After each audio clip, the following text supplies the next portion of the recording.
Votre invité ce matin, Béatrice Rulle, 6 minutes avec Philippe Régana. Il est le directeur du Conservatoire populaire de musique, danse et théâtre de Genève. Bonjour Philippe Régana. Bonjour à vous. Merci d'être sur Radio Lac ce matin. Genève qui fête donc l'anniversaire d'un vieux monsieur qui est toujours fringant. 90 ans pour le Conservatoire populaire de musique, danse et théâtre de Genève. 90 ans. Tout à fait, 90 ans, c'est aussi, je crois, l'âge d'un marathonien de ce week-end. Donc oui, on est né en 1932, on s'appelait à l'époque l'école sociale de musique, et puis on a un tout petit peu grandi. Aujourd'hui, c'est 4300 élèves sur tout le canton qui pratiquent la musique avec joie et bonheur. 4300 élèves, vous venez de le dire, un sacré paquebot à diriger, dites-moi. Eh bien oui, il y a 200 professeurs aussi, parce que c'est vraiment eux qui font le travail de fond sur le terrain. C'est plus dur de diriger des professeurs que des élèves d'ailleurs. Oui, oui, mais tout à fait.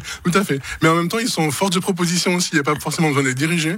Ils sont très motivés et ils ont une passion qui est débordante, qu'ils partagent avec beaucoup d'enfants. Le Conservatoire populaire, c'est avant tout le rendez-vous des arts de la scène. C'est de la musique, ça, on le sait, mais également de la danse, du théâtre.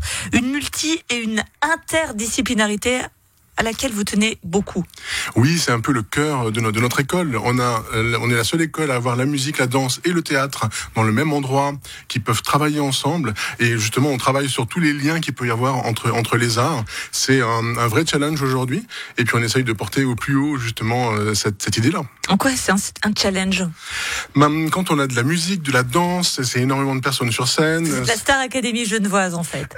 Presque. Presque. On a en tout cas beaucoup de talent sur scène, ça c'est clair. Il faut mettre tout ça en mouvement. Et il faut respecter les arts, les autres arts. Il faut respecter son voisin. Il faut aussi respecter son identité propre. Donc ce mélange-là, c'est pas facile. C'est un vrai travail. C'est un vrai investissement. La musique, on l'aime beaucoup. On n'est pas en jouer. Pour beaucoup, ça reste quelque chose d'assez élitiste, voire d'inaccessible. Pourtant, vous êtes un conservatoire populaire. Oui, parce que justement, dans un autre cœur, on a plusieurs cœurs finalement, c'est aussi l'accessibilité. Il faut qu'on puisse faire de la musique à n'importe quel âge. On a aussi les adultes. Il faut qu'on puisse faire de la musique dans n'importe quel quartier, avec n'importe quelle fortune. Et ça, pour nous, c'est le plus important. Aujourd'hui, quand on va sur Internet, vous avez des tutos pour apprendre tout et n'importe quoi, y compris de la musique. Certains auditeurs se disent sans doute qu'ils peuvent se passer du conservatoire. Est-ce qu'on peut se passer d'un lien humain ? Quand on apprend le piano avec les petites touches de couleur sur YouTube, ben oui, on commence à faire de la musique. Évidemment, à ce moment-là, on peut se faire plaisir. Mais à un moment donné, si on veut passer un cap, si on veut rencontrer l'autre, je pense que l'apport, en tout cas, d'une personne qui a un petit peu plus d'expérience et qui peut nous accompagner sur le chemin, c'est toujours un grand plus. C'est une valeur ajoutée. C'est bon à souligner en ces périodes où on nous présente l'intelligence artificielle comme pouvant faire tout et peut-être aussi n'importe quoi, de rappeler le lien humain qui est essentiel. Vous l'évoquiez d'ailleurs, c'est aussi quelque chose d'important, c'est que le Conservatoire populaire permet, alors ce sera pour les plus jeunes, mais un peu une école de la vie pour plus tard. C'est plus que simplement apprendre les arts. Oui, complètement, parce qu'on développe beaucoup de compétences. C'est les compétences d'empathie, de social, de cognitivité, de créativité. C'est aussi l'innovation, la transmission, l'engagement. Aujourd'hui, on va s'engager. On n'est plus dans l'élitisme dans notre conservatoire populaire. On est dans l'engagement. Et pour n'importe quel métier, il faut s'engager. Et on se prépare au futur, en fait, en faisant de la musique, en faisant de la danse, en faisant du théâtre, parce qu'on va développer toutes ces compétences-là. Mais c'est aussi des green compétences, des compétences vertes pour pouvoir imaginer le monde de demain. Il faut ces compétences-là. Comment ça ? Si on n'a pas d'empathie, si on peut pas comprendre le problème de la planète aujourd'hui, de notre environnement, si on peut pas rentrer en connexion avec les autres, les comprendre et puis saisir la problématique et puis essayer d'avoir de la créativité pour résoudre les problèmes, on peut pas aller beaucoup plus loin. Et puis alors pour cet anniversaire, c'est 90 ans, vous avez vu les choses en grand. 3 jours de festivités jusqu'à dimanche. Vous investissez le BFM et les Citois. Alors c'est dans le quartier des Charmilles pour ceux qui ne le connaîtraient pas.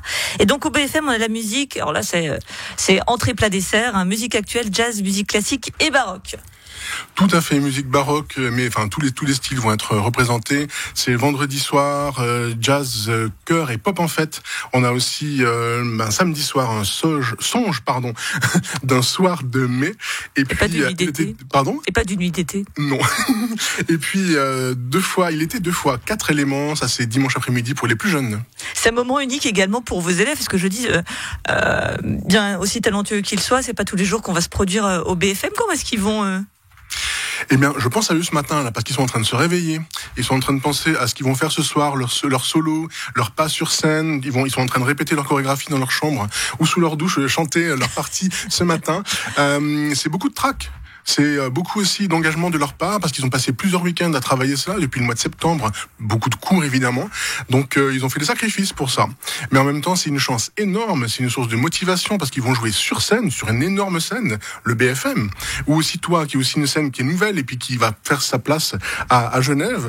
Et puis il y a de la scénographie, il y a de la lumière, il y a la radio, la télévision, etc. Donc on a vraiment cet engagement, ce trac, et puis en même temps une motivation, et ça peut aussi créer des vocations d'être sur scène à un moment donné.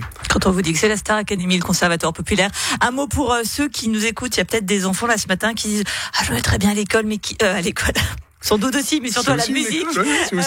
Comment les convaincre de pousser cette porte et d'aller apprendre la musique?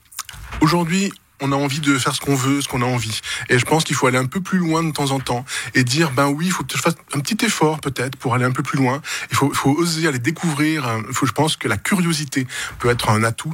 Et je ne peux que les engager à venir voir un cours. Il y a des cours, il y a des offres de cours de conservatoire, des portes ouvertes, plein de choses qui peuvent se passer. Et nos portes en tout cas sont grandes ouvertes pour toutes les curiosités, tous les enfants. Et même les grands enfants. Les portes du conservatoire, ça m'intéresse, on va en parler juste après. Les portes du conservatoire populaire sont grandes ouvertes avec son directeur Philippe Regana. On va donc le rappeler, 90 ans pour le conservatoire populaire de musique, danse et théâtre de Genève. 3 jours de festivités, venez nombreux. Merci à vous d'avoir été sur Radio Lac ce matin.